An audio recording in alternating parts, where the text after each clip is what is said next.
in our discussions with Audra and Susan, myself, and Kathy Dupree, who's the vice president of our organization, felt that the cost of moving equipment and stuff should be figured out by the contractors.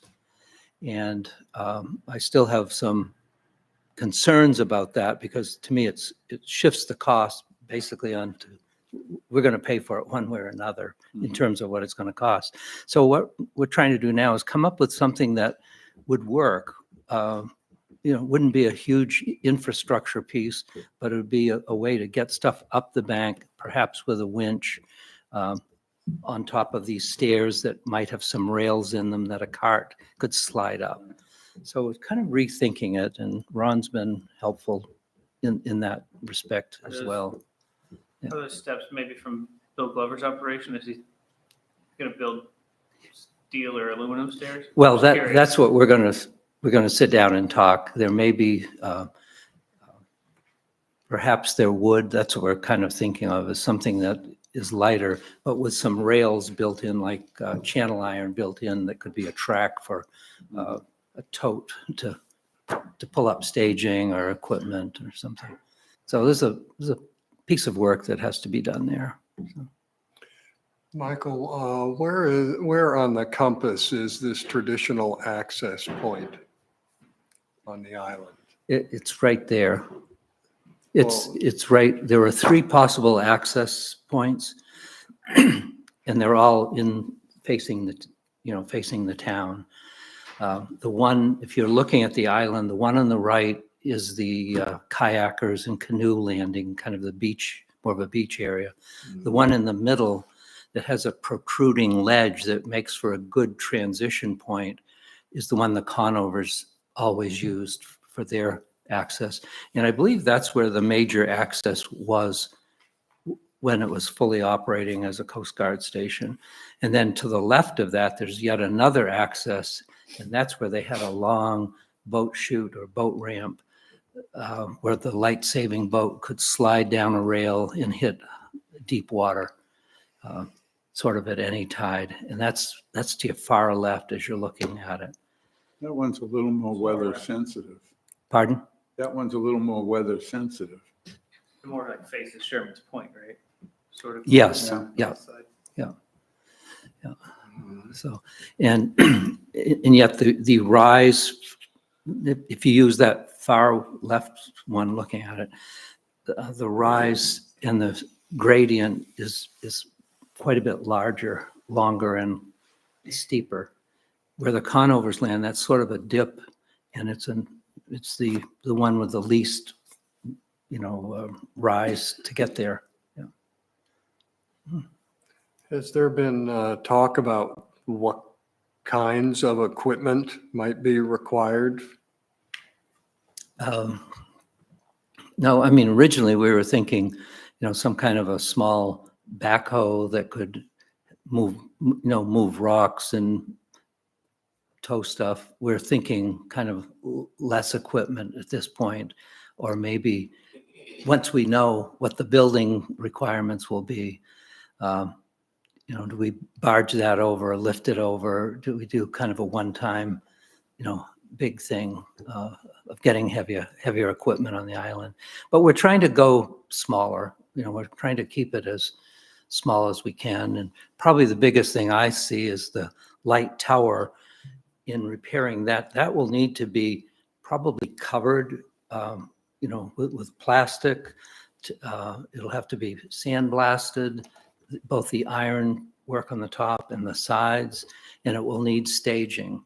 And so our latest thinking is, let's raise the money to do that. Get a potential grant with the state. There's $250,000 there we can go after. And the foundation would be the local match for that town acquired state funding. And perhaps do it in 1 year, raise the money, do whatever temporary protection we need for this year, and then start next year with a with it planned, with the money in place, and then getting the equipment that we'll need for there. So there'll be, I'm sure, some compressors, sandblasting equipment, and probably the biggest weighty thing will be staging. But the staging comes in pieces that can be gotten onto the island. Yeah. So, Okay. Any other- Jeremy, I don't know if you had any comments on the No, I think you grant. covered it well. Yeah, so we're trying to move it along and raise the money and do it as sort of as simply as we can and get it done so it's protected for the long term. Okay, great. Well, thank you for keeping us apprised Yeah. on Curtis Island developments. Thank you. Jeremy? I've just got one item, 22 Waters Edge, over in Sherman's Cove, had a pier, we've received and we're reviewing a pier reconstruction, kind of relocation, from where its current configuration is. So we're reviewing that right now. Likely you guys will be receiving that to review. I think for sure by your next meeting, May 13th. The code does, once we find it complete in my office, there's a certain number of days that the Harbor Committee has to start reviewing that by. So we may have to do something else other than that May 13th, Elliot, but I'll work with the applicant and see what we can get and try to make that happen on the 13th. Okay. Okay, I can't cite those requirements by What's that? Where is the memory current pier? here. They had one. I don't know if it was damaged in the storm or not, but the way, and I just started looking at it, the way there was an existing kind of like platform on top of some ledge, uneven ledge that came off to a pier. Then that pier went out to a land attached float, and they're trying to reconfigure that a little bit from its current configuration, so that platform that's up on that ledge isn't how it's connected anymore. They're trying to connect it differently to the land.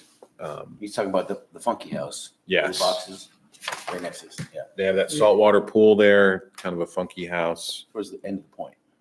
Not as far as Susan Allen, but almost. Oh, The next one, oh, the next one. Yes. I'm not familiar with the current owners of a lot of that property, but Yeah. that's. A lot of properties are changing hands. I- So you'll see that, Elliot. Now, Must be given that for real estate people. and we'll provide a memo to you guys on your review criteria and the process. I'll get that to you in the next, I can get something like that this week to you, that spells it all out. And then it goes to the select board. Remember, we changed the process for peers. It goes to the select board after you folks, you don't approve it, you provide comments, goes to the select board. Select board reviews it and approves it or disapproves it. And then if it gets approved by the select board, it goes to the planning board, for final approval. Needs both select board and planning board's approval. Okay, It's a little odd because it's not like, they're not reconstructing it. We envision reconstruction in our office as putting it in the same footprint. Things are just tweaked there. So it's hard to call it a new pier because it's right in the same location as the other pier, but it's not in the exact same location. So we're reviewing that. okay. And I wanted to bring that up because I think it's important for you to get that on your schedule. And then I'm here to talk with you about and Steve about the steamboat landing. Okay, all right. Any other public items? Jeff Beck. Jeff Beck. Hello, my name is Jeff Beck. I'm a Camden resident and I hold one of the day sale permits. It's a quick comment for now and you may receive a more official request in your next meeting. But basically, as of 2 years ago, the Sloop Heritage, which is the boat that we're licensed for, she came out of the water and she needed some major reconstruction and she's tried to sink us financially. So we've been leasing a boat. It's great. So we've been leasing a friendship sloop under the name Inherit the Wind, not our choice.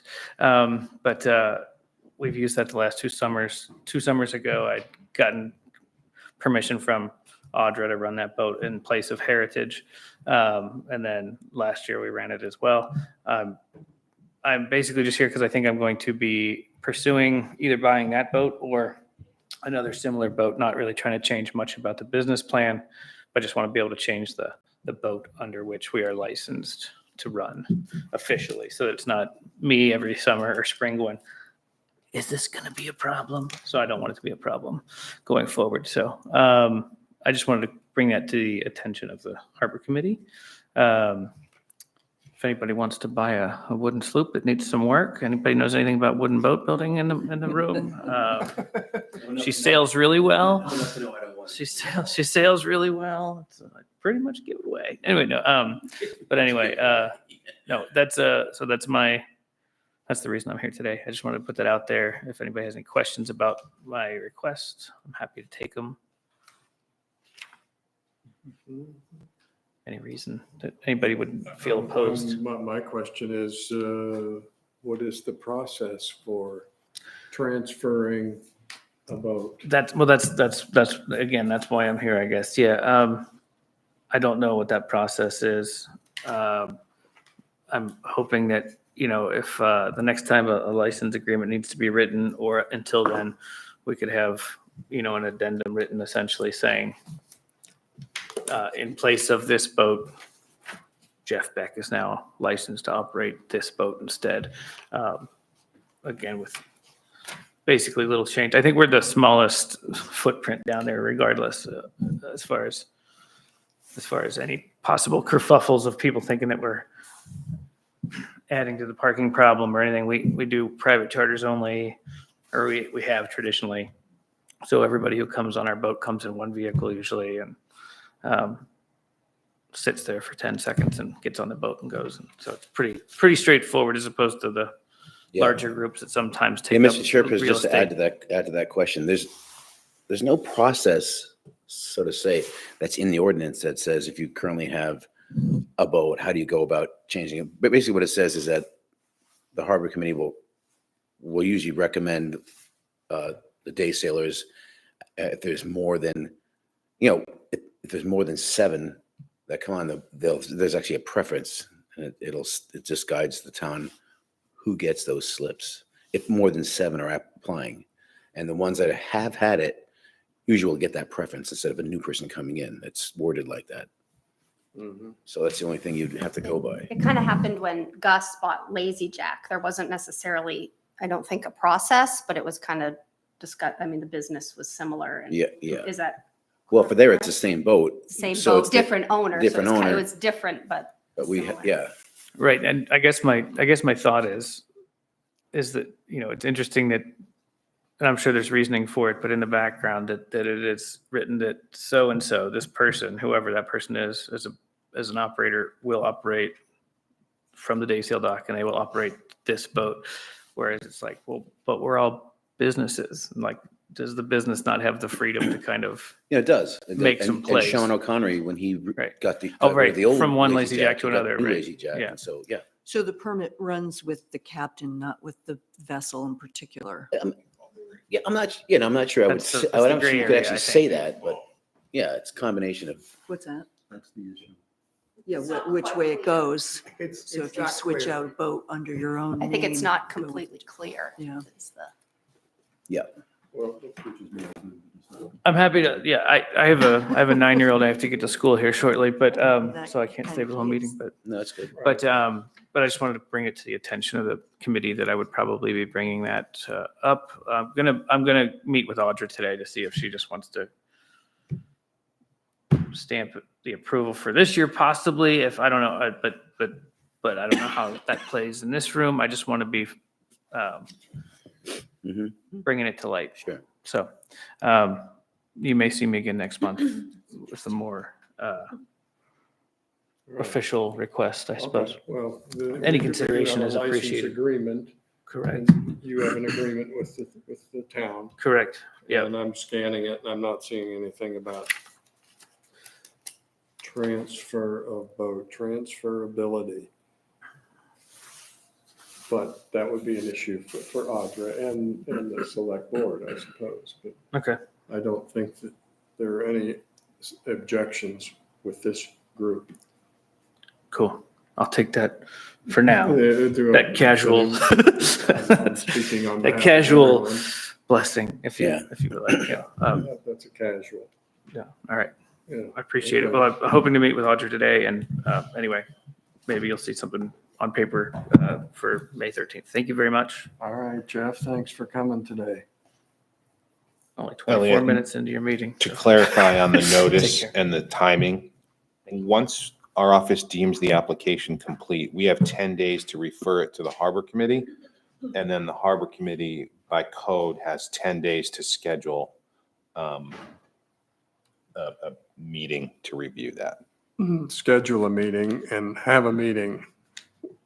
Well, it says to have, shall review it in 10 days, within 10, yeah. Uh-huh, okay. But, you know, if we're at 20 days, right, if I take it out to the last day that I can refer it to you folks, and then you take it out the last day, another 10 days, that's 20 days.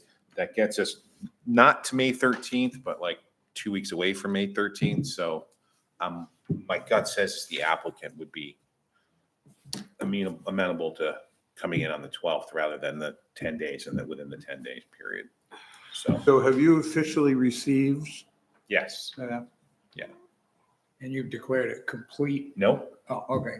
otherwise. I've never quite I'd be in that understood what 10 this 10-day declaration period of to get it complete to you. really means, but Yeah. in planning terminology. They have everything they need and everything is right, then it's complete. Okay, We'll find that complete sometime this week. so again, can you state again what the end of our period is projected to be? Sure, hold Our on. 10-day one second. Thinking Sorry. about a little bit of cooperation. I think there'll be a We can little make bit, it complete in a couple weeks. it doesn't give us a period of time, so we don't like to do that though. Right, we've got other things coming in and need to move these things along.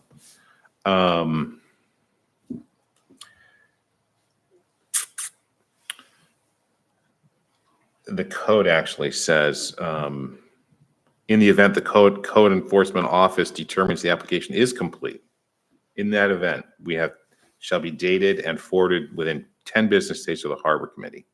The Harbor Committee shall, within 10 business days of the date of receipt, convene a meeting for review of the application. I counted weekends when I just did that, and this says 10 business days on both of those, so we might get to May 13th. So we're about 4 weeks. Yeah. You could do the, you Yeah. could read a calendar. And are there substantial? Then there's a holiday in April too. That's not a business day. We wouldn't count that as a business day, so we might get to May 13th. In terms of the design of this pier, are there substantial changes? It's really Length? just how it's affixed, where and how it's attached to the land, to the ledge that's there. And then the direction on which it goes out from land. Does It's it like have right a, now it comes off this way. Right now they're trying to move it this way slightly. And does it that have a just- float off of it Yes. and a ramp? Yep. Are they changing that? That's just going to be aligned with now the new direction of the pier, but it's all generally in the same location, within 10 feet of the existing location. Is the same pier structure going to be used? No, I don't believe so. The horizontal surface, Right. And I don't know where the horizontal surface is now, currently out there. Mhm, It's It not probably- there. It probably It's has not to be there. different. Yeah, it's mhm, not there currently. mhm. Okay. All right, well, keep us updated I on that. will. Any other public non-agenda items? Very good, we'll move along. We have the minutes approval for March 11th. Thank you, Liz, for promptly issuing those minutes. Any comments on the minutes?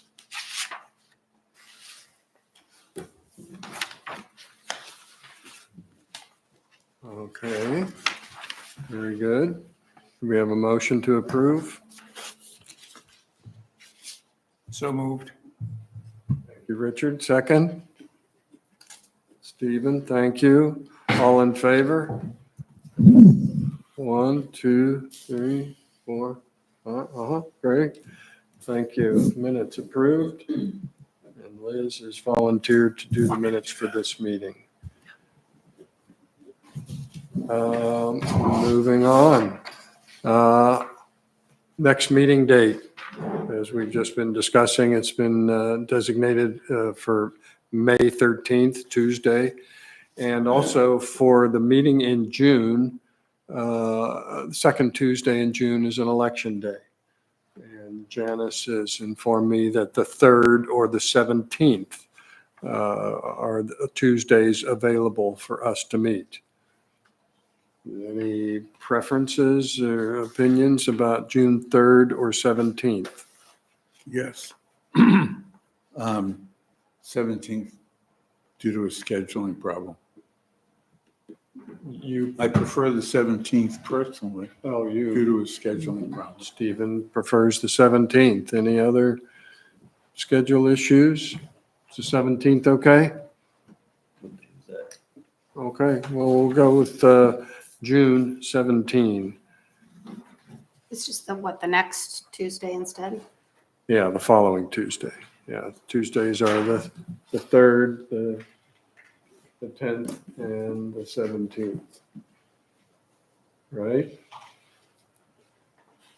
June 10, 17, yeah, Okay, 17, June 17. So I'm just wondering why we're moving. Election day Oh, okay, in June, our annual June election. that makes sense. Yeah. Okay, Harbor Master report. Well, good morning. Yeah, I'm going to defer to Jeremy real quick to talk about Steamboat Steamboat. Landing, and then I can chime in. Yep. So, and this has to do with FEMA reimbursement. It's kind of a little complicated, but Steamboat was impacted by those 3 storm events that were 13 months apart. And we were working with FEMA on one path for the first storm, that December 22 storm. And then we had the 13 storms 13 months later. A couple of the FEMA projects, they rolled into kind of a mother, calling it a mother project because it was multiple storms.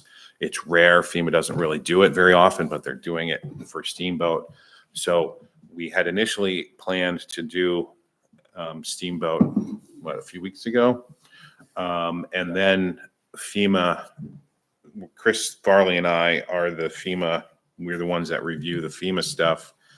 And we got an email from FEMA indicating that the replacement of the planks was being sent to their CRC center, which is and then it was needing an EHP review, which is environmental, historic, and permitting review. It was something that was not brought to our attention back when it was the December storm event only. And so when they rolled it into a larger project and more damage, they sent it to EHP, and then EHP was going to it would have gotten kicked back. FEMA wouldn't have likely participated in reimbursing us had we not gone down a permitting review. So I had reached out to Army Corps knowing that where FEMA was going, I was trying to meet them there. And so Army Corps, I had submitted a permit to the Army Corps for this, and it's in the exact same footprint. You probably all know this. It's like the bottom 3/4 of the ramp planks are staying. Everything else above that is being replaced by much larger planks. The impact is the same square footage, but it triggered us into a full general permit, generally not a self-verification permit that Army Corps has. So it's a full general permit with Army Corps. I had to do a bunch of paperwork. We did that. We stopped the project from moving forward a few weeks ago so that we could get through this process. I was just going to reach out to Army Corps this morning to see where we are. We're doing this, it's a process. We're doing everything as dry work. We're going to be working in 2-hour increments to allow for tide. There are endangered species that Army Corps and U.S. Fish and Wildlife Service have to look at. I had to send stuff to the federal tribes, the Historic Preservation Commission in Augusta. No comments from anyone yet, so I assume we're all set to keep this going, and work should start April 28th. Albeit, again, Atlantic salmon is an endangered species, and we're doing dry work only, so there's no impact. Monarch butterflies, if you don't know that, they are threatened, and there is no meadow of milkweed in the area, so that didn't trigger any extra permitting or review. There are bats, 2 species of bats that are endangered. We're not removing any trees. Now, the one thing is there's the leashed tern, or the roseate tern. Roseate tern is an endangered species, and its habitat would be in Sherman's Cove and along the islands. So U.S. Fish and Wildlife Service is doing a further review on that. Hopefully everything is fine. It's a little perplexing because it is a boat launch that's actively used all the time, and we're trying to repair it. But that's where we are. With that, we should have everything in line for April 28th to start. The real thing on this is that we need to do it, dot every I and cross every T, so that money, when FEMA sends it to us, everything is right, and we can get reimbursed for the work that they're going to give us to do the work. I will say I've been on some emails. We don't have any of the FEMA projects, but change in Washington, D.C. has significantly changed how FEMA is reviewing everything and making sure everyone's doing it in a certain way and it's their way. And I got a notice that they're stopping payments on a bunch of different grants, but these grants are not being stopped. So things are moving forward. It's the best I can say right now. And the money should be there and reimbursed within a couple of weeks of us doing the work. I heard you mention when you said something about 3/4, all those, all the concrete that's there, the new pieces, is it not going to be completely new all the way? It is, yeah. No, it's not actually. The bottom 3/4 is not new. No, it's a bottom quarter. Or bottom quarter is not new. Bottom quarter. That's what I said, right? Earlier. Yeah, well, yeah, I didn't mean, you misspoke, and that's why. Okay. That's what. Yeah. The bottom quarter did not sustain any damage, and that's staying. The top 3/4 is what has all the damage. That's all being replaced, and that's all being replaced doing dry work when tide is right. Is the bottom quarter exposed at low tide? No, that's mean low tide is like right at that line. Yeah. Other question, Steve. Do you know, we talked a lot about the anchoring problems of this thing. What kind of depth under the ramp is there in terms of diggable dirt? Or is there bedrock fairly close? Well, Steve, let me see if I can understand your question. Are you asking what it looks like underneath where we're going to be putting the new? Right. Yeah, so that's obviously it's hard to know. We're guessing it's good size, football size, and bigger riprap. I've talked to Proc, but they don't have any, who actually did it 25 years ago, and no one's there that remembers exactly the size of the riprap, but I would say it's fairly big. Okay. I was just thinking we talked about the problems of using the corkscrew type anchors. Yeah. I was just thinking if it was diggable, okay, that putting an actual mooring block down there and, periodically. Yeah. And chains to You're saying literally dig down, place something put a down. mooring block Yeah, down yeah. there that isn't going to move. Yeah. No, that's not a bad idea. You wouldn't have to go too deep. I think one of the Still. challenges for us is when we're going for fixing things that were damaged in storm events, there's paths that you can take. And one is FEMA reimburses you to replace what was damaged. And they don't give you additional funds to say, or allow you to just say, okay, we're going to take those funds and do something different. It's one of the struggles in working with FEMA right now. There's a path you can go. That's an issue for any anchoring system since there was no anchoring system. Right. And that's a path, like, there's this hazard mitigation piece, but it's got to become cost effective, and it's a very complicated process. And that was not feasible in this location, doing a hazard mitigation project there, in working with FEMA. It's become increasingly difficult to work with them. I think is just what it is right now. So we're trying to take advantage of what reimbursement we're getting. I think they're giving us 120 maybe for that location or something. I don't remember off the top of my head. Given the projected start date of April 28th and working with the tides, as the tides allow, is there a projected finish date? 7 days, I thought Dave said. Was it 7? No, it's more than 7. I mean, the date that Dave told me to tell the public was, start date was the 28th. And I believe it was May 13th was an end date just to make sure, to give him, so it's probably an extra week he gave himself in case he runs into problems. So, I mean, I'm relying on Dave. You know, Dave was the one that said, let's do this. We can do it. And I'm wholeheartedly, agree that we can. But when I talked to Sheehan about this, when I first heard about, he's a gentleman that was the one that was saying, hey, you have to do this review. Steve, you said May 24th, just so you know. May 24th, that's it, yeah. So that, yeah, 24th. So, yeah. May 24th is That's what was posted for the public. Yeah. And that was, I think he gave us, Sorry. he wanted to have a week to make sure. So people weren't saying, well, you told me we could use it. And he wants to make sure it's going to be done by then. I'm pretty sure it'll be done a week before then, but don't quote me on that because who knows what we'll run into. It's already recorded. You've said it. Yeah, right. What kind of notification will the community receive from the town about the lack of availability of Steamboat? Well, so on the town webpage, we've already put it on there. Linda Clancy did a story, a local newspaper. I put it on the Harbor Facebook page. If you guys can think of some other ways. We can do it on the town's text alert too.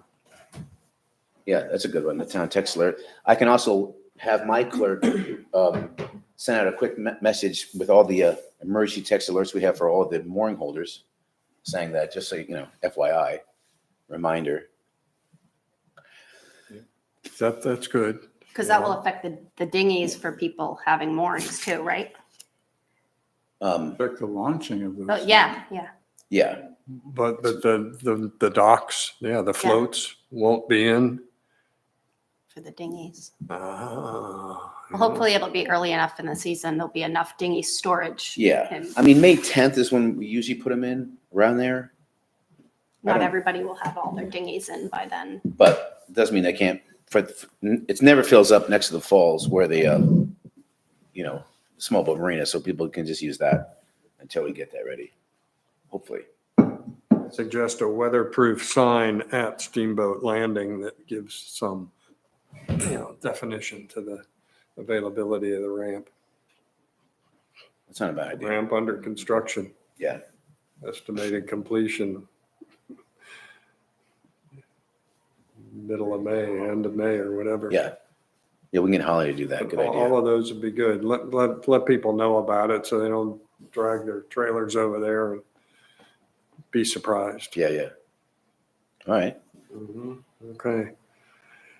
Anything else about Steamboat Landing? I mean, FEMA, it did say we could go forward and do the project, right? The challenge is likely they would not reimburse us for any of that cost. So we decided we are not going to do that. We're going to get reimbursed. Blame it on FEMA.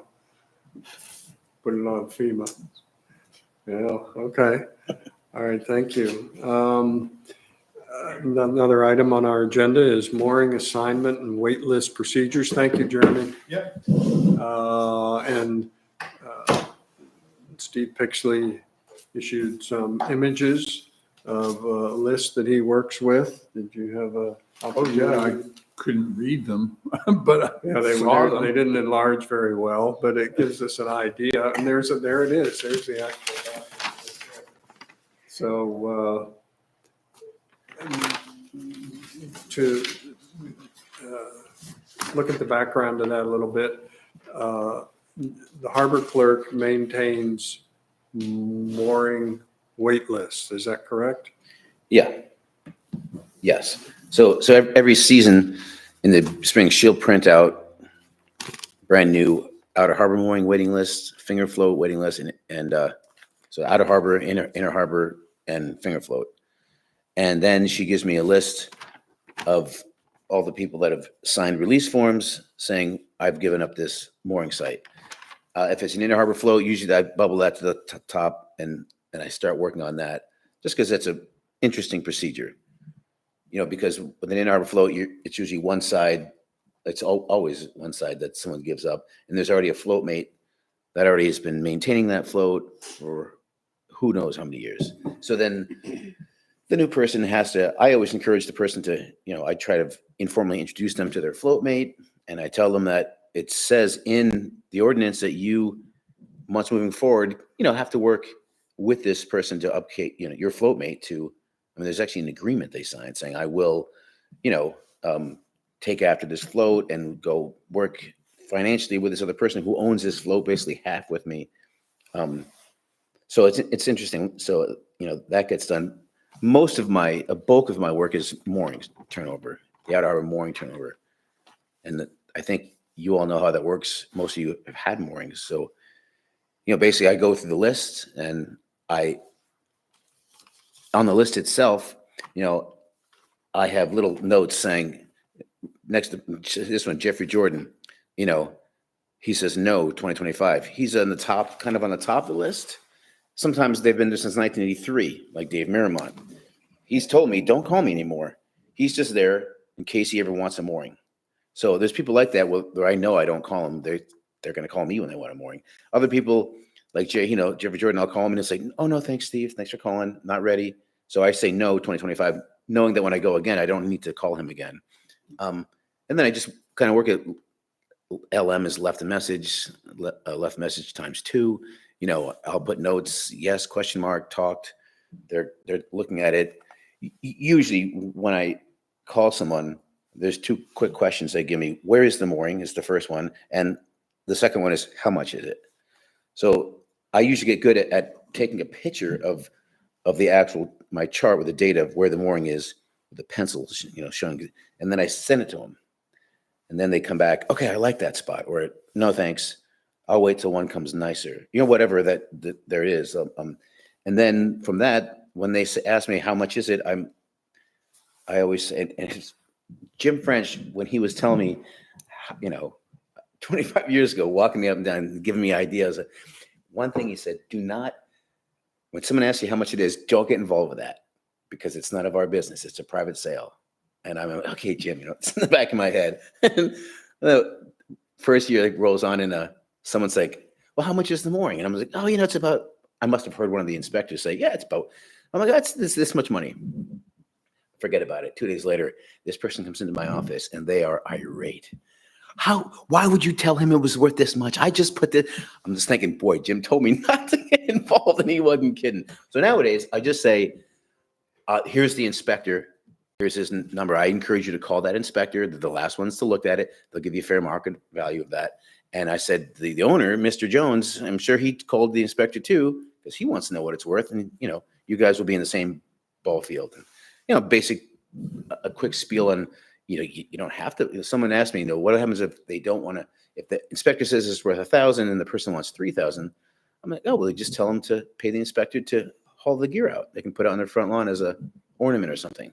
And you get the inspector to build you a brand new one. 99.9% of the time, that doesn't happen. The person selling it knows, okay, well, if I don't sell it, it's what's going to happen with it. So they're going to take close to what the inspector says it's worth. Once that happens, I tell the person to take a picture of the actual, the fact that you bought this from the person so that we can put it on file that it's your mooring. And that's basically it. Steve, what is the average annual turnover of moorings? I mean, this is, it's about a page, it's usually about a page like this. So that's about 35 moorings. 35 moorings change hands every year. Correct. How many moorings we have out there? 35, submit the release. Yeah, there's actually 38 moorings here. This is an actual, I think, larger than usual. So that's 35. This is 35, this is 30, yeah, 38. That's people change that. So that's working on the wait list. You're going down that many Correct. people on the wait list. Okay. Yeah.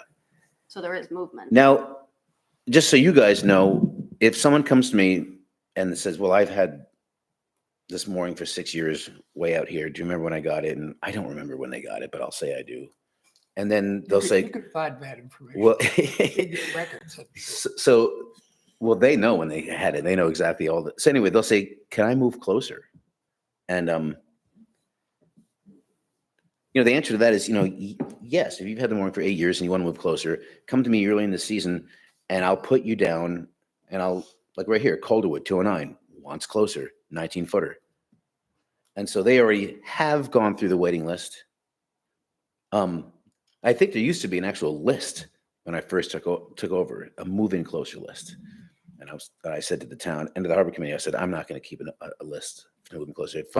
If folks really want to move in closer, because it's amazing. So a lot of folks say, I want in closer, but then 2 years later, they're like, I actually like this spot. No one comes around. It's pretty quiet, So the ones that want it, and I do what I can to get them closer. And total moorings is about 400. It's more towards 500, probably 480. 500. So 35, 38, So it's less than 10%, but yeah. that's not a bad number. So about 5 years ago, and I remember when it happened because it struck me because, in the beginning of the season, this takes up a lot of my time. Usually I'll do this in the morning. I'll do another round. I'll do another round. It takes about an hour and a half, 2 hours to call everyone again. And then I go do stuff, whatever I'm doing. And then I'll actually take a picture of this on my phone. So if I'm out, this is Joe Schmo. You called me earlier. I'm like, oh yeah, what mooring? 400. Yeah, okay. And I can actually go to my phone and say, yeah, that's, and I'll put notes on where it is. Because again, the first two questions is where is it and how much is it? So, for me to move this along, and because I want to move it along, I don't want to, in July, I don't want to be still trying to turn moorings over because you know what it's like. I want this behind me by then. So it's like a work in process for about, I would say, a month and a half, 2 months. Anyway. Say that somebody new comes to town in May and they have a boat and they want to get a mooring. Can a new resident get a mooring? So I have another list. My new clerk's actually compiling it, and it's basically folks that have signed a form saying that they can't use their mooring this year. They threw their hip out. They're having a back operation. They sold their boat, whatever. And so there's usually about 8 of those a year. And then I have other people because I try to tell people, don't not use your mooring and not tell me.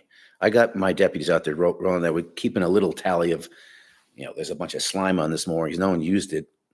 And if I look at the notes, it had a slime on it last year. And obviously, if it's way out in the cove and mooring that's not desirable, red flags won't come up to me. But if it's a really nice mooring spot and I know folks would use it, it gets me upset. And so I'll look at that and I'll call the person. So, but basically there's another group of people that have said, I'm not using my mooring for at least late August. Then I'm going to put it in to go duck hunting. And they'll tell me, no, it's a 28-foot boat. Here it is. So then I have their numbers. So if this new person comes to town and they say, oh, I'm just in town, I want a mooring. I need a mooring. I say, oh, are you on the waiting list? No. Okay. I tell them you got to be on the waiting list. It says in the ordinance that I give preference to the folks that are on the list, obviously. So if you're on the list and you want to borrow someone's mooring, come to me and I can say, oh yeah, this person's not using their mooring. Here's their number, call them up. And I kind of keep track of who's borrowing who, and I make sure they realize the person can ask for money to reimburse them for what it costs them to have that mooring, but they cannot make money on that mooring spot. That's an Army Corps rule, which a long time ago, this committee, Steve, if you remember, we kind of we kept track of how much was Wayfarer back then. How much are they making for their moorings? They're not supposed to make any money. And there was a big thing where they came in and said, well, it costs this much to inspect it, this much. And so we're not really making money on these. We backed off on looking into that. But basically no one can make money on these mooring spots. So I make sure that folks tell me. I'm curious, I'll say to them, talk to the Mr. Jones, and it costs them $225 a year for the town. It costs them another $200 or so to get it inspected. There's wear and tear in the gear.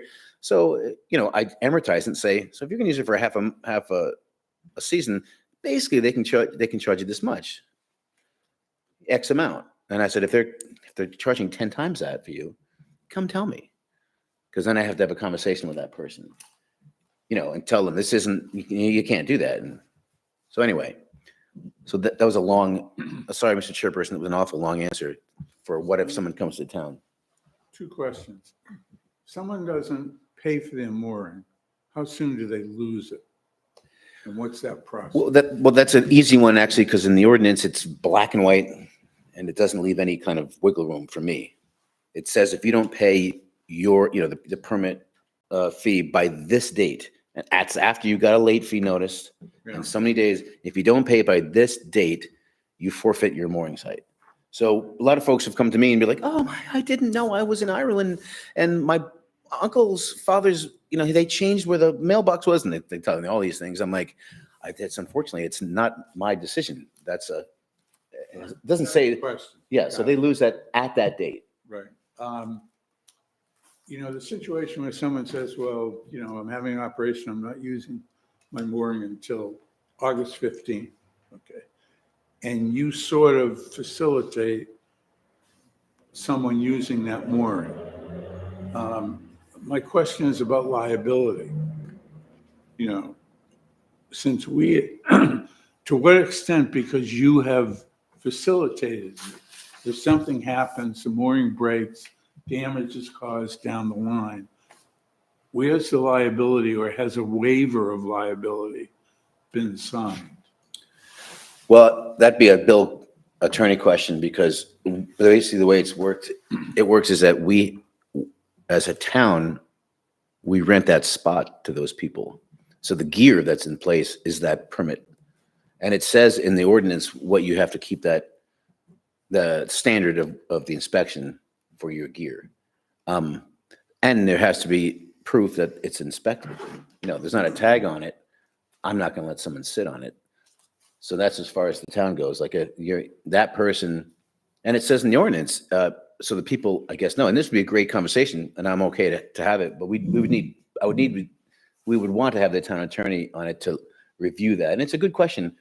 We've talked about it. I remember this a while back, 20 years ago. So the town basically rents that spot to Joe Public. It's their gear. Right. We'd say what you have to inspect it by. It does have a tag, this proof of inspection. That's as far as we go. I guess it's just because we facilitated someone else using that mooring. And whenever a question of liability comes up, they go after the deepest pockets. Yeah, Which may not be the town in some cases in this town. that's right. But I could bring that up with Bill, and then maybe bring something back to you guys next committee. It's a good question.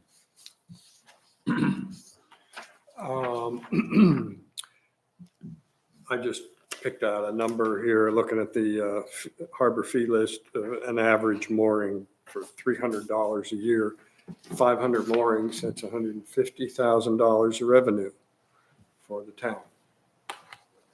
Just a point of interest there. Thank you, Stephen, for that report. Also, we have learned about the adaptation, the concept for adaptation of the former Chamber of Commerce building to public facilities at the public landing. And Steve has talked to me about it a little bit. And we have these images here. And I know there was some conversation before the meeting with Susan about that. I actually have I don't know how I could show it to you, but Jeff Nathan is kind of co-evolving this with me. And him and Audra talked, and they wanted me to make a change to one of those original. Remember, I'm helping this along. I don't want, so with what I had, they were like, well, why not make it just, do you have the picture that Yeah, I have the pictures. I mean, basically, if you look at that picture, there, well, the one that's kind of, you're looking down at it, and it's either the 2D, or that works too, the 3D. It's the same thing. Or do you want this We one? got a couple of them here. Yeah. So if you use this one, whatever one you use, and you notice there's two doors on either side, and there's a big wall right down the middle. And so when you walk in, if I had that, because I guess I'm old school, and I thought there should be a ladies' side and a men's side, but now I've been told that you don't need that, because the stalls are going, just so you know, are going to be rooms. They're going to go up 8 feet, walls and real doors. So each stall is an actual tiny room. So basically, the new design, those sinks, you get rid of if you walk in, there's no men's side anymore. There's no left door. That's wall. And the 3 sinks are now spread out, and it's 5 sinks on the wall. So when you walk in, there's basically a corridor to your right, and then a big wall with some beautiful, I see it as a granite mosaic or something. And so you've got sinks to your left, and you've got just a bunch of stalls. So it's basically a common area. So it's more like a marine, like you'd go to a marina. And have, It's a unisex bathroom, basically. The only issue we have right now is I kind of got the feeling that they wanted me to get rid of the urinals. You notice there's men's urinals on one side, and they didn't want any, but I think we have to have urinals. That's just me. So we're just in the design stage now. So you guys want to chime in on whether or not. Okay. urinal room. Yeah. Where did your office move to this building? Good question. So it's kind of up in the air right now. We're thinking, and again, I'm sorry that on that picture, I just have one area. I think it's 13 by 8 by 13 by 9. And obviously that can change. We can tweak this because it's just a design phase. This is the actual size of the building. So, and I believe there's the reason I have that at that is because there's an existing wall right there that would make it so bathrooms. And then on the other side, you got 2 doors. You got harbmaster office. That's the one that's forward, the basically 14 by 14. And then the other room behind it, you can make that to public showers. So there'd be another wall there. You walk in, there's a big shower, and then to the right, you'd have 2, 3, 4 coin laundries, if we think that's a good idea. I know in the past we said, oh, it's a harbor, boats come in, smaller boats, they'd love to have coin operated laundry and a shower. So we're just in the design stage now on what we want to do with the building. That's a great area. So I wanted to bring that up because, I would think that in the next month, we'd want to have something concrete there. Again, the TIF money is going to be quite a bit. Since we have a building, we can have really nice new restrooms. The reason that we have this office here is because we know that for now we'll keep the harbmaster outpost. We're calling it the outpost, right on the water, knowing that about 4 or 5 times a year it'll be underwater. I've designed it so now, everything's up. There's no more files to get ruined, so I don't keep files there anymore. I learned that the hard way. So yeah, I would imagine in 8 years or so, the town will have to make a decision and say that the outpost can't stay there anymore because of the rise and the amount of times it's going to be 3 feet underwater, on these storms. So yeah, I have another idea. If you notice on that building where that wall is that separates where the public restrooms are and then the harbmaster office or proposed harbmaster office and showers, it's like a 2-foot step down, and there's a new roof line. just you can tell it was an added on. You go upstairs in the attic, you can tell there's actually exterior shingles that were facing that side. So it was the outside of the building at one point. And I've kind of thought of an idea is what if instead of going down 2 feet, we went up 3 or 4 feet, and then we had a second floor with a little deck, and then the harbor master, because then in 8 years, if I'm out on the deck, you can see the harbor again. So you could be with your VHF and you could be guiding traffic in if we wanted to make that the permanent harbor master office. Stephen, you had a question? Well, in the email, the comment, it was, moving the harbor department, it said. But we're not talking about the harbor secretary. We're just talking about you and the assistant. No, but it's funny you say that because the secretary said she'd love to work down there on the second floor and instead of the other office. And so did the finance director, actually. No, we can't move the town office down to the public land. Anyway, I just want to say that my feeling is that someday there's going to be a big project on that waterfront parking lot. That hopefully part of that will be solving the harbor master's office. I think it's critical and important to leave that office where it is. Well, thank you. I agree with you. I mean, I definitely have it as I don't object to put something here for my receptionist and start doing some of your duties there. Having a printer Files, would be nice, so I don't have to go up to print stuff out all the time. But yeah, I think having that outpost there, that office there is key. I think it's very important as somebody who's Absolutely. down there almost every day in the summer. People are, it's borderline of safety. You guys are the eyes on the harbor. And Yeah. I don't know, I wish I could tell you when you talk about this big redevelopment, revitalization, because I really would like to get involved with that, but it's so slow how it I have works. plans from probably 10 years ago now. Yeah.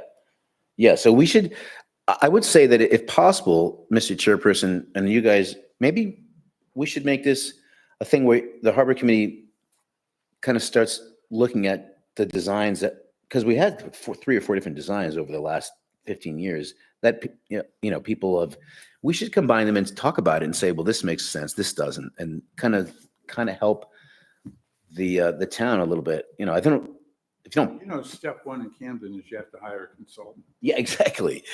No, but we have. Yeah. Yeah, and when I went last month to they did the plan of what they did at the town library. The gentleman spoke about all the stuff, and I think it'd be great to get Jeremy involved and say, hey, here's the 5 different things that we've looked at, and then what's the next step? And because I've noticed if you prod them a little bit, it does go a little faster.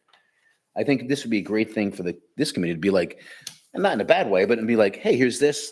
Does this help? Here's all these things we have, and here's the talk we had. And I think you'd have a lot of people come in and say, if you said we're basically have 5 different ideas over the years, we're going to review the good and bad points of these and talk about the future of the landing, of how it's going to serve us, and with the fact that we know the water is rising.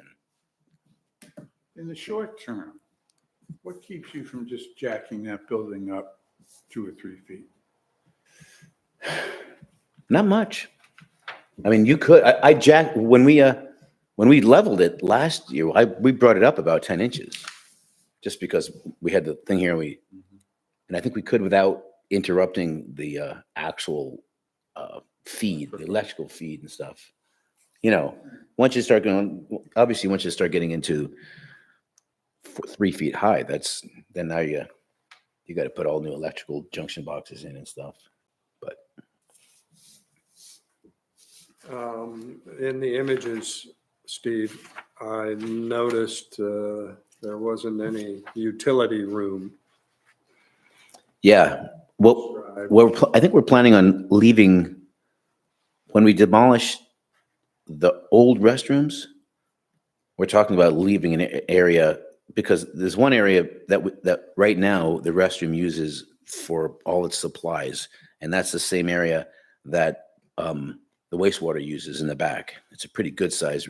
And the whole back area, we've got shelves and stuff, and we keep all of our toilet paper and cleaning supplies and all the extra stuff. And then we have a small room in the middle of the 2 bathrooms that the team uses, you know. Well, I was thinking water heater. That would probably be up in the attic. I mean, there's a lot of room up in the attic. You could almost you can stand in the upper part in the middle. So I think that's where we'd have that. I think once we decide we like this, then you bring it to someone that does this and say, here's what we want. And then they might say, okay, here's an idea. You do need a furnace somewhere too. Yeah. Well, it could be one propane unit, that provides domestic hot water. Yeah. And heats the place. Well, or little individual on demand, if they're gonna be showers for people that come in, little corn operated Mm-hmm. showers. Yeah, I think once we look at a design and say we like this, the next step would be to go to someone, because when Dave and I first looked at, the reason we have the wall down the middle is because it's a concrete floor. So to get the plumbing in there, we're gonna have to be sawing it. And Dave, of course, and I were like, we're not gonna be sawing it, Dave. We'll hire someone that does this. For some reason, Dave wants to do everything. I'm like, that's not what we're supposed to do. We come up with an idea of what's the best, how we can best use this new area. And then I would imagine the next step would be to look at the, because we went to Rockland, the Rockport just had their bathrooms redone. So we get some names on people that are good at doing this and say, come in and give us an idea of what it's going to cost to do this. All new materials that are easy to keep clean and are, strong and are going to be able to last. Do you get a lot of transients asking you about showers? No. I mean, back in the day when I first started, I did, because they assumed we did. And everyone, back in the day, Steve, everyone knew the code for a Wayfarer. We'd all go sneak a shower over there. Can people still pay Wayfarer to use the? I believe so. So that's a great conversation. Do we want to actually have it so we have a shower and coin-operated laundry? It's I think a good thing to discuss, because we have the option to do it now. So, I think the last time I had Kelsey's come repair a machine, a refrigerator, it's like $175 before they'd leave their place. yeah. What sort of liability do we set the town up for in terms of continuing maintenance? Oh, that'd be part of the conversation. And is it going to be Susan's job to go collect the quarters? No, I'll collect the quarter. She's got to clean it. Yeah, right. Like it. Well, there's a lost leader. I mean, I think that's another conversation. Yeah. While I was literally designing it, I'm like, in my head, I'm like, do we really want this? Do we really need this? So I think it's a great conversation. I mean, and thanks for that question, Steve. Not too many people ask me, really. I can't think of that many but if you had the showers, would they use it? Boats under 45 feet usually have, not great accommodations for showers. No, but they have some. Yeah. Susan, can you tell us about the process for moving forward with this concept and what the status of it is? So I'm trying to recall in the budget discussion, I was going to pull up the particulars. I know that there was a lot of discussion with Jeff about staffing for this year in order that the existing bathrooms are going to be much more thoroughly overseen.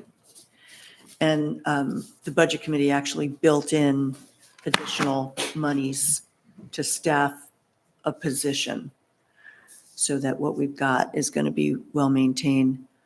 This part, I'm trying to remember where it stands in terms of the budgeting. I mean, it's still very much in the concept stage, but that there are TIF funds available.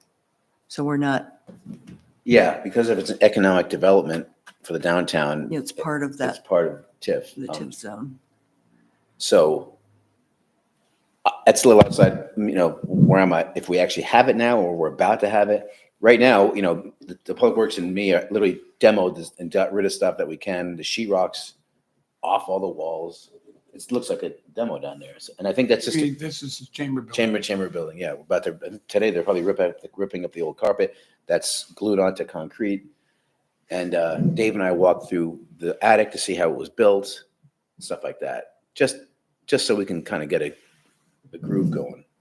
So the interior is being demoed in anticipation of this or any alternative or?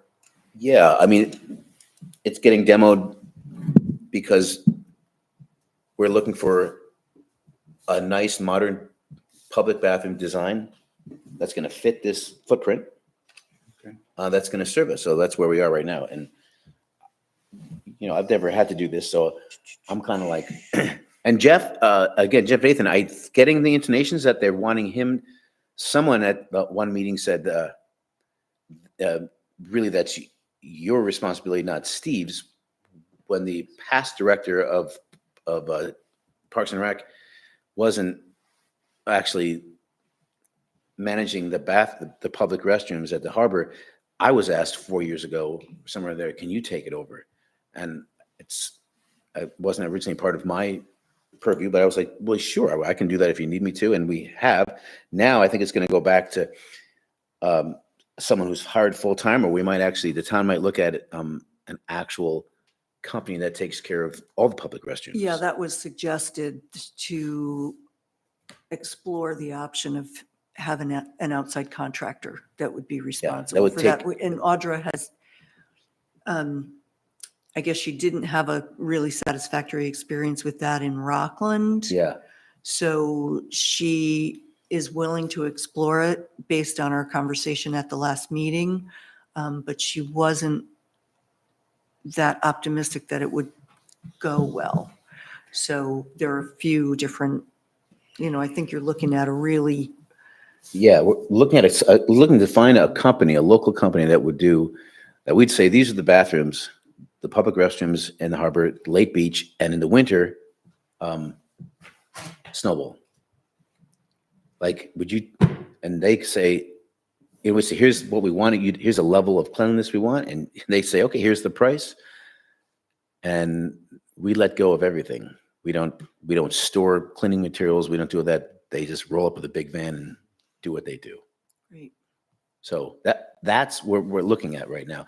Mostly because, as you guys know, when 2 tour buses come and you have 1,000 women come in within a matter of an hour and a half, it's hard to keep that thing. You got to have a full-time person there. So we don't know when the buses are coming. I mean, and I don't know how the other people would know. They'd have to, if they're going to be. Yeah, we'd have to have some sort of, I've had to call you for Yeah. feces on the floor. We'd have to have And other supplies. other emergencies. Yeah. Yeah. Like with partnerships, do we have any fees for buses that bring in that number of people?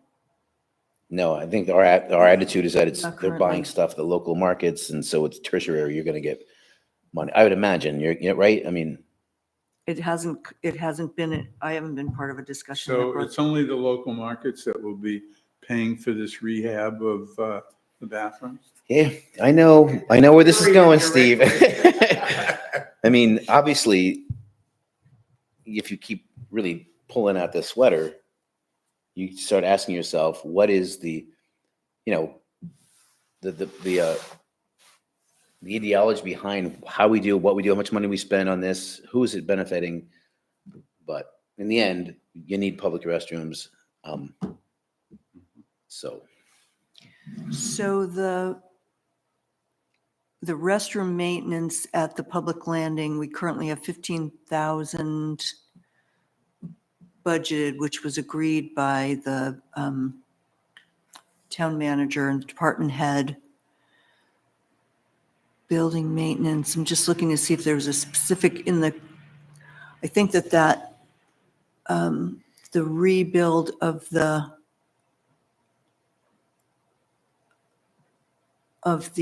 chamber building, it isn't in the harbor budget. Mm-mm.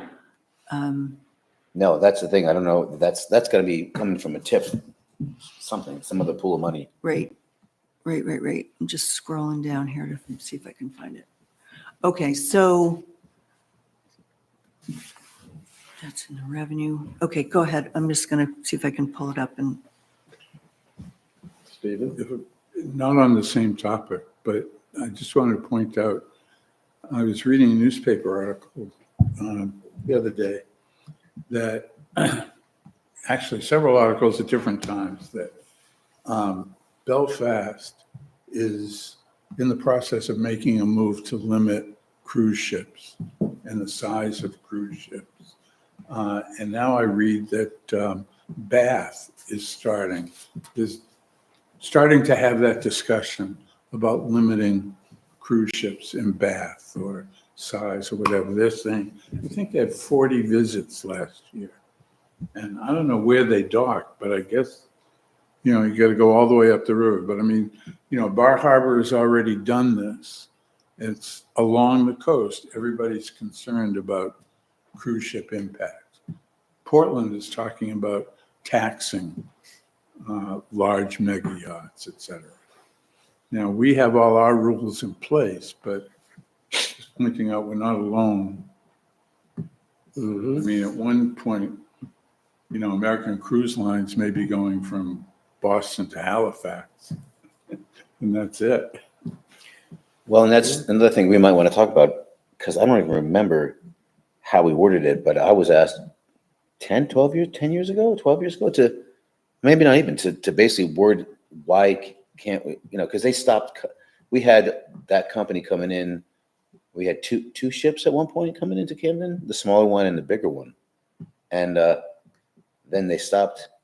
We raised the price, we kept raising the price and then finally at COVID, they stopped. And then when they wanted to come again, I think I forget if we actually put something in the ordinance, or I think what we did is we said a vessel that holds over 150 people are not allowed because we don't have the infrastructure to accommodate that.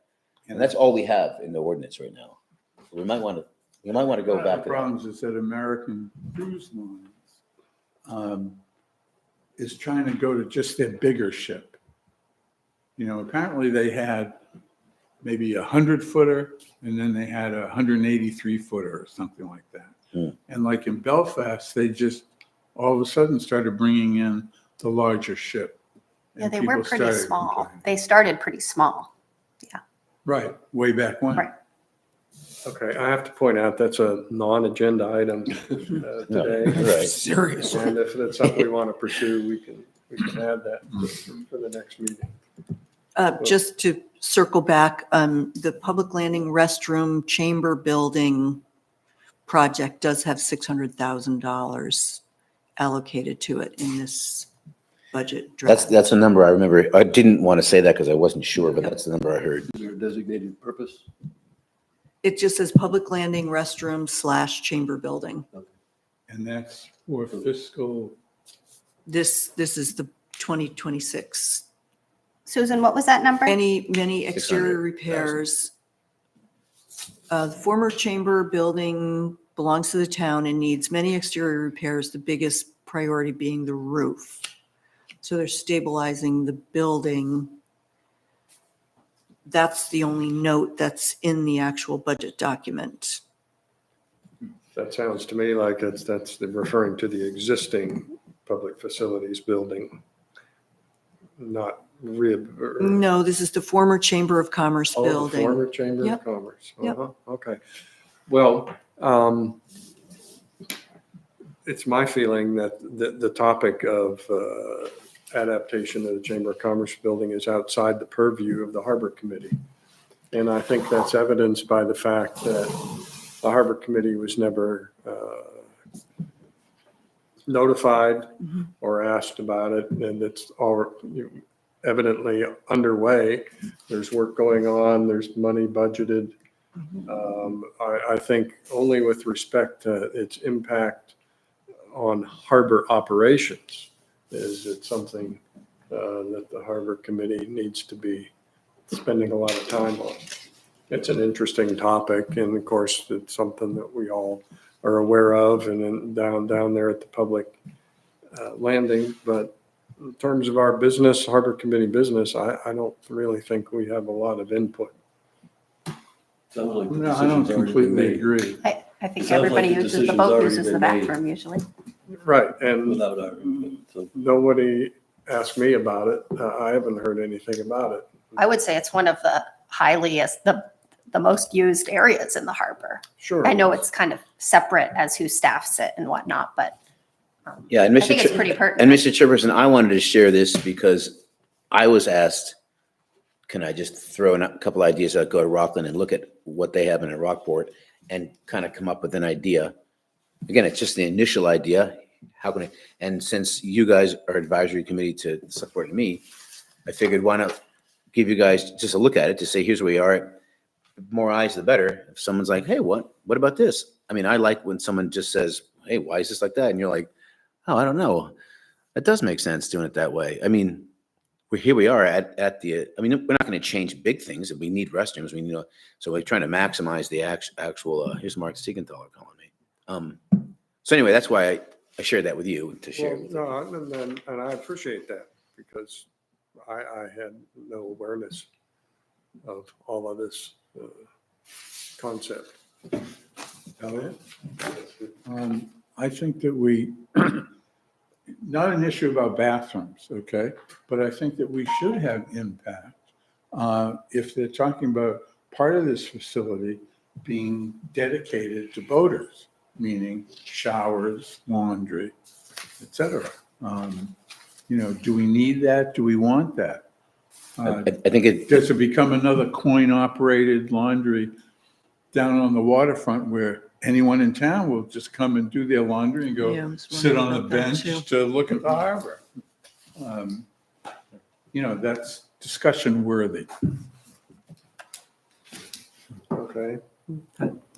Yes, Michael.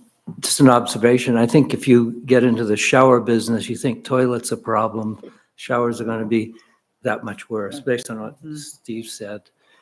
In terms of public Will expectation. we and- have transgender showers? there's only gonna be one shower, so I would think so. Oh, you're- It wouldn't matter. Possession is 90% of the law. Again, the reason I think I brought it up because I'm like, well, does one shower make a difference anyway?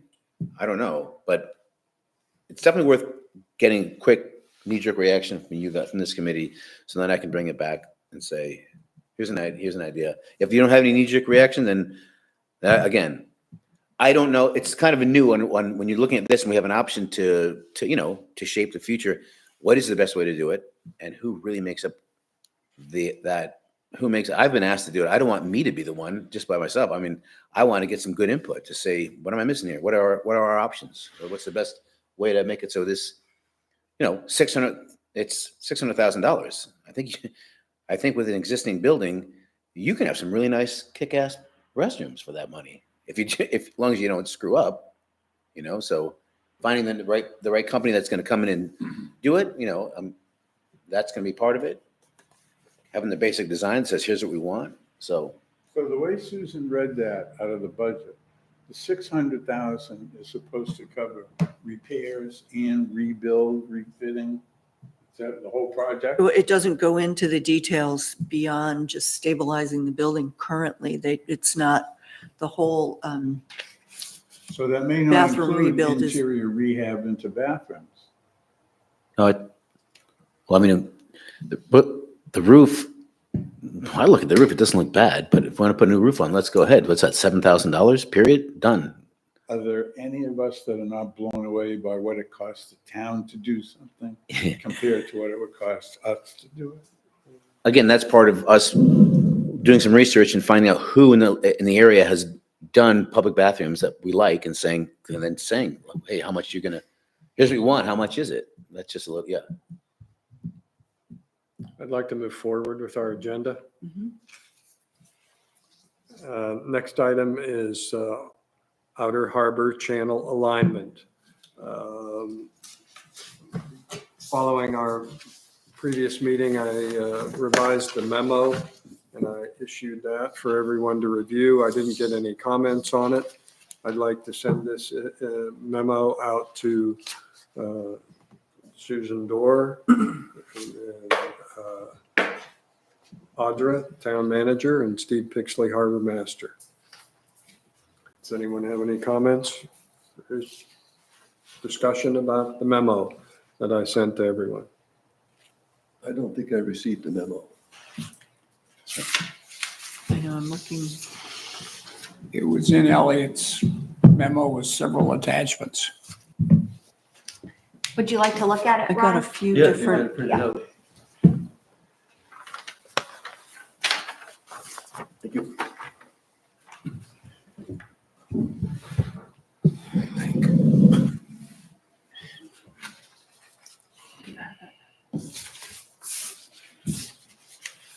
Somewhere. There, it got stuck. Steve, while he's looking at that, did you figure out how many moorings would have to be moved? I mean, just looking at it, as I'm doing this, as I'm redoing moorings, like I talked to Toby Winkelhofer and said, hey, here's a mooring, it's a 19-footer. I said, let's not reassign that mooring because it's not right on the southern end of the channel, but it's the next thing. So why don't we just not put a boat there? And so it'll give us room to, shift things over a little bit. So that's basically what I'm doing right now. Steve, is it feasible to get, from your opinion, to get with, we got the bathrooms, we got the steamboat landing, we have all these things. Is it feasible to say, I mean, I know this is just our recommendation, but to say that we're going to reassign or move all these moorings and get the channel into the ordinance compliance by the time moorings go in with, my concern is, I want it to match, but my concern is saying it needs to be done. I don't know, I think it's a little unrealistic and to say it's going to be done. It's already second week in April. But again, I can make it so the channel markers have a heavier anchor and the channel is as best I can get it. As far as moving moorings, I mean, I've already stated I'm not going to start doing that. Okay, so it sounds reasonable to be able to get that into compliance for this season's. The markers, yeah. Okay. Okay, the memo was sent out to the committee members on March 19th. mhm.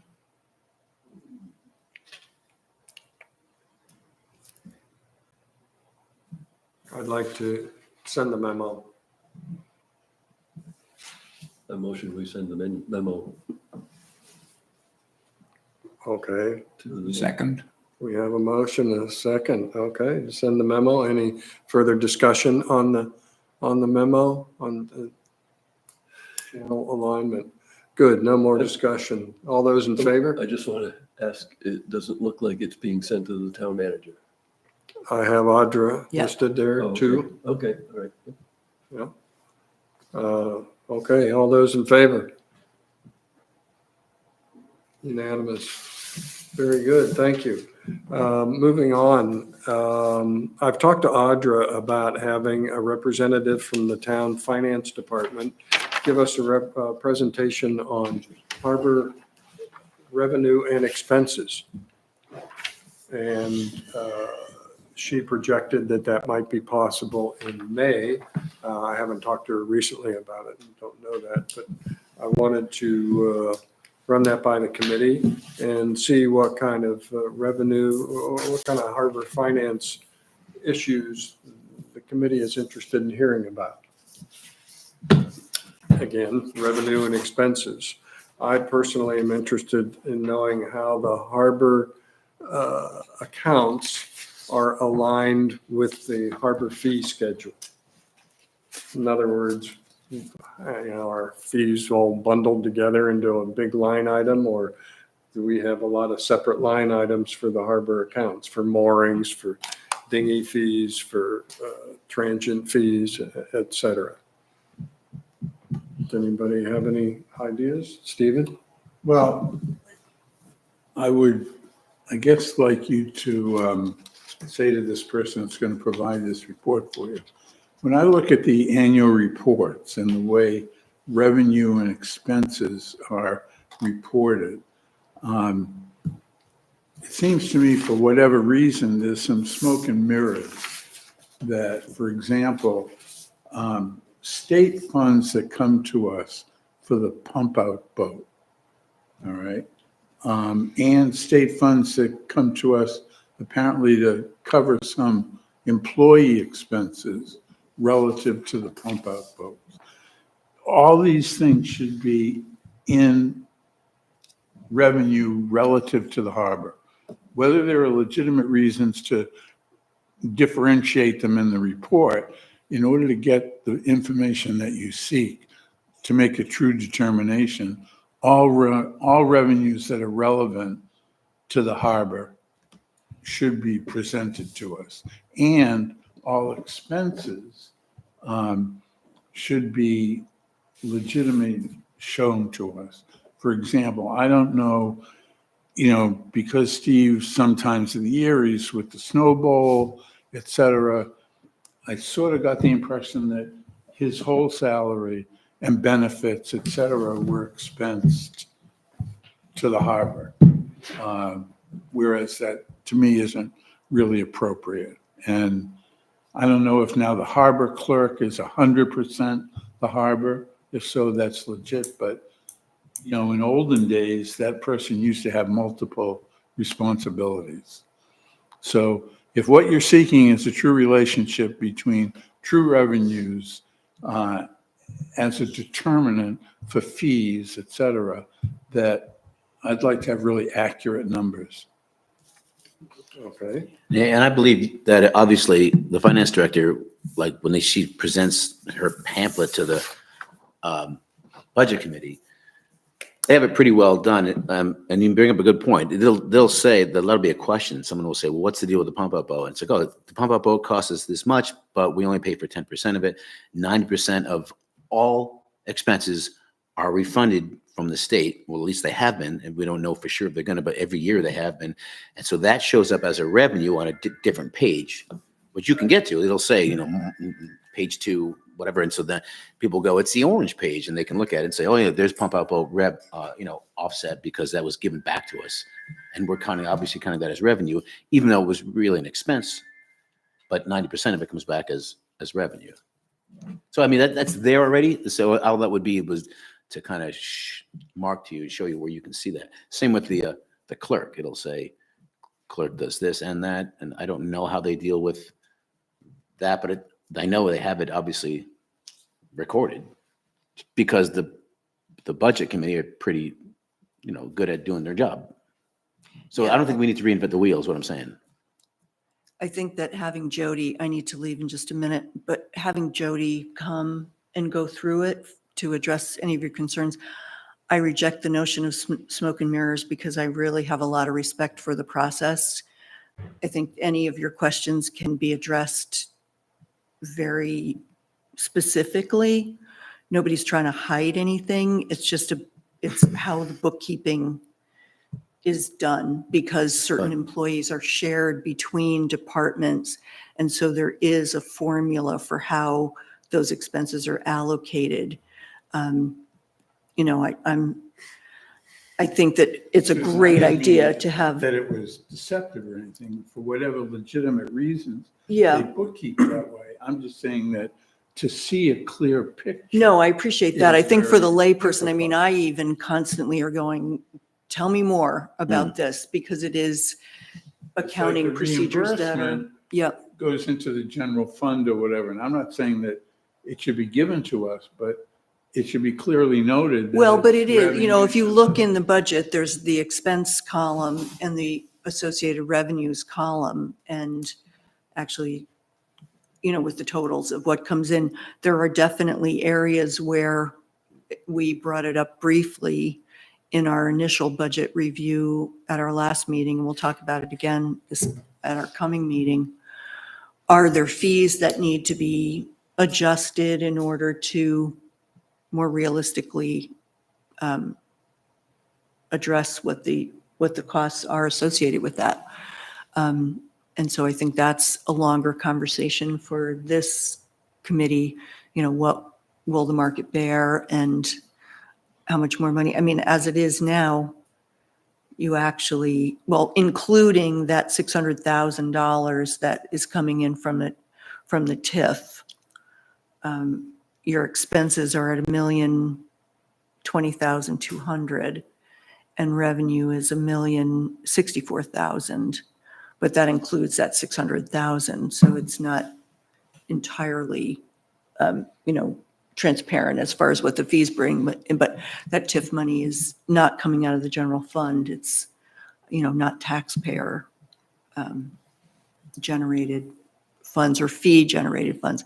But really all we've got are fees as an available tool for increasing revenue in the harbor. So,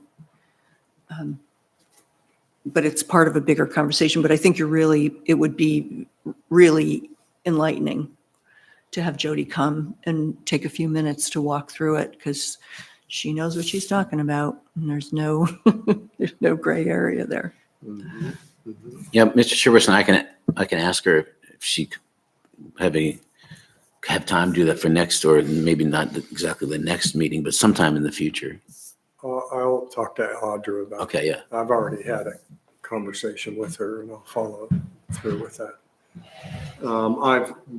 I look at the annual report and I have trouble putting together harbor revenue and expenses. It seems like there are things all over the place and I don't quite understand all of that. So I think it would be useful. Yeah, and on the town website, just pull up the budget. It's a little bit more detailed, so not the easiest document to get through, but Mhm. it does give you a second. Okay, thank you for joining us today. Mhm. Okay, I'll do that and follow up with Audra. And maybe she indicated that it might be May, they'd have availability for that. Yes, Ron? I just want to reiterate Steve's concerns. I think it would be nice if we had a spreadsheet that we could look at that was specific to the harbor in terms of incomes and expenditures. Okay. Just something simple. Yeah. We don't have to spend a whole lot of time searching through the town budget in order to sort out what it is, the information that we're trying to find. If someone could sort that out for us, that would be a huge benefit. Okay. I'll communicate that. Jeremy has indicated we have a responsibility coming up regarding a peer application review, and I'll keep you updated on the communications on that. I would just recommend, so many changes were made to the pier section, in the ordinance, that we review that before we even look at that. Mhm. Oh, is that homework for us, for you guys? Just by yourselves? Fun homework. Yeah. The question is whether or not it applies to an existing pier, or is it? Yeah, well, that's question number one. What is this? Is this Is there a rebuild? Is this a, new pier? well, just not having read it all of it, it looks like as a result of the damage that was done, I think we lost 6 private piers during that period. One in particular, I don't remember which one it was, but they were all considered to be moving forward, new piers. Or at least we've gotten no applications to rebuild a pier that got partially or completely demolished. Well, I haven't been on the committee exactly at the time of the storms, but has the committee dealt with any pier permits since the the January 23 storms or? Only, the only pier that's been worked on is the one next door to the yacht club.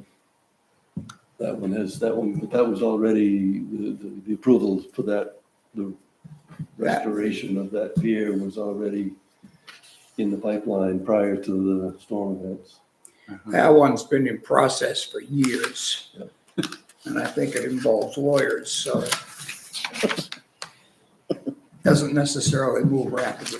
Well, it's done. I mean, Yeah, it is now, but there were several years when it was in process but not moving. Yeah.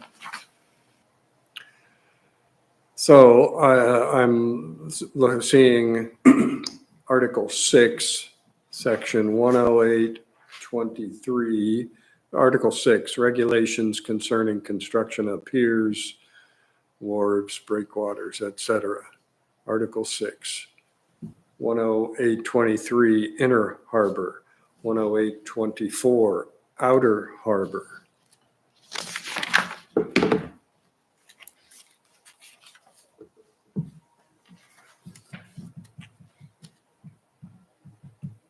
So that would be a section for us to look at.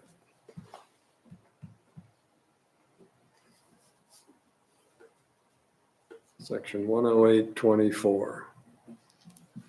And earlier, when Jeremy was describing the process, I was trying to find that, and I couldn't see where that was defined about the 10 days for him to turn around and 10 days for us. well, That could well be in the zoning ordinance. Procedure for permit, 10828. Yes, Ron? I got the impression that this is a ramp that doesn't involve a pier structure. I think it comes directly off of the ledge and lands on a float. No, I thought you said it came off the ledge, went to a pier, then went to a float, Okay. I think. Yes. I That's believe that is, I know where this one is, and I can't remember who used to own it, but Yeah, and I think, yeah, it's basically ledge to a float. Yeah. And whether there's, whether the ledge has some structure on it, it probably does. Yeah, it had a concrete base that the ramp Yeah, lands on, yeah. but that's a different, There's Yeah, no, those there's are no different pier categories. structure in the water. there's different conversations regarding. Yeah. This We did, pier would have yeah, pilings. yeah, right. We didn't crush any clams in the process of building it. And Mr. Serviceman, I've got a meeting at 10 in my office, so I gotta go, but Okay, well, thank you, Steve, for keeping us informed on harbor developments thanks, guys. Have a good day. and attending today. Yeah, I think it's useful to read the procedure for permit. Code enforcement officer reviews application. I guess it would be good to know what is physically going into the water too. I guess, if Well, that defines they- it. they presumably will have some sort of documents describing this. Yeah. Change of structure.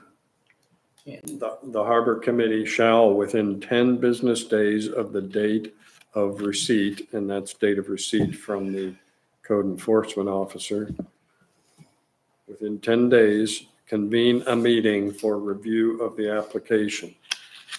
So that would be a little bit different for us to convene a special meeting for the purpose of reviewing a peer application. Review and comments shall be in writing, specifically address the standards in 10828.